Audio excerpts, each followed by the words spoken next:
Kumusta mga kapatid? Tayo yung mga taong hindi sanay magsalita sa harap ng tao. Mas gusto pa nating matulog kaysa kumilos. Pero kape muna tayo.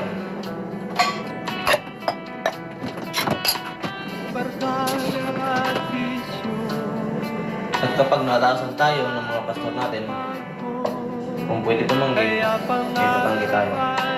Dahil hindi tayo sanay magsalita sa harap ng tao. Pero kapag wala nang lusot, wala na tayong magagawa.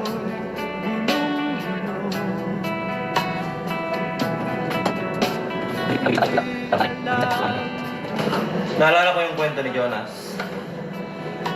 Sinubukan niya umiwas sa utos ng Panginoon. Pero kahit saan siya magpunta, doon din ang punta niya. Malinaw na kahit anong gawin natin,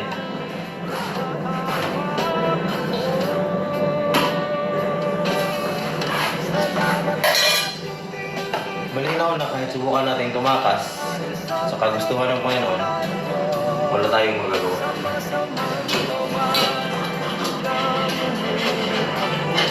Babagsak pa rin tayo sa kalooban ng Panginoon. Pinagdito niya tayo din sa inyo.